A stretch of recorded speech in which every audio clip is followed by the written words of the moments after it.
अपने आत्मा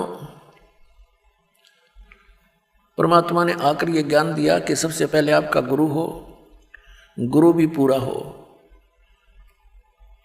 ये गुरु, नकली गुरुओं ने सारा काम बिगाड़ रखा है।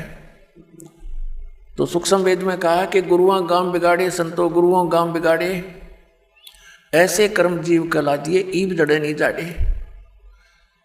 ऐसे कर्मों से ये लिप्त कर दिए, अब इतना ज्ञान देने से भी वो उनसे हटने को तैयार नहीं, क्योंकि घना पुराना रंग हो गया। तो पुण्यात्माओं, परमात्मा जब यहाँ आए, छोटी से 5 वर्ष की आयु में ही वे अपना इस यथार्थ ज्ञान का प्रचार करने लग गए थे। उनके ज्ञान के सामने बड़े बड़े ऋषि, महर्षि, मंडलेश्वर सभी परास्त हो गए थे। लेकिन इस मन की ऐसी वृत्ति है, सच्चाई का ज्ञान हो जाता है, फिर भी वहाँ से हिलने को तैयार नहीं। एक बार ये दास नगर नगर में, शहरों में सत्संग करने लगे थे। भक्तों ने सब मिलकर के एक सखी मनाई थी। सन 2003 में हमारा एक एपिसोड तैयार किया गया था परिभाषा प्रभु की, और उस आस्था चैनल के ऊपर उसको चलाया गया था। वो 6 महीने चला था। ये सभी संत और पंथ बौखला गए।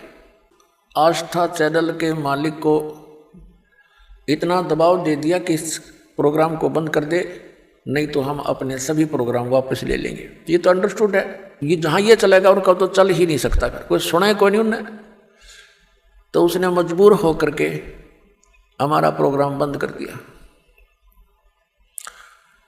समस्या आई भी, परमात्मा का संदेश उसके बच्चों तक जाना था। निकाल के दूता ने टांग अड़ा दी। फिर नगर नगर में स्कीम बनाई, नगर नगर में जाकर प्रचार करें, पुस्तक बांटें और सीडी बना के दें। ये कार्यक्रम शुरू किया तो उसमें भी विरोध पैदा कर दिया। नगर नगर में फिर झगड़ा करने के लिए आने लगे। अपने आत्माओं, आप जरा सा विचार करिए, उस परमात्मा, हमारे अपने पिता की तरफ देखो ध्यान से। वो हमारे लिए कितना भटक रहा है। परमात्मा कहते हैं कबीर जी, मैं रोवत हूँ सृष्टि को और सृष्टि रोवे मोहे, और कह कबीर हमारे वियोग को ये समझ ना सकता कोई।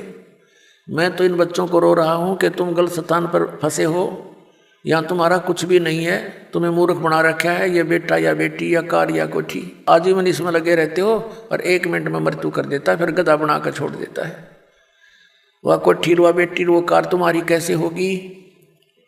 इतना ही काम करो जितना टाइम पास करने के लिए, और तुम क्या कर रहे हो? साधना गलत करा रहा तुम्हारे से, फिर पशु पक्षी बनाता है। और हम काल ने ऐसे मिसगाइड कर दिए, हमारे तक पहुंचना भी परमात्मा को कठिन हो रहा है। वैसे भगवान के लिए कठिन शब्द प्रयोग करना शोभा दास को नहीं दे रहा, फिर भी देख रहा हूं कि उस मालिक ने कितना संघर्ष करके हमारे तक वो पहुंचे हैं।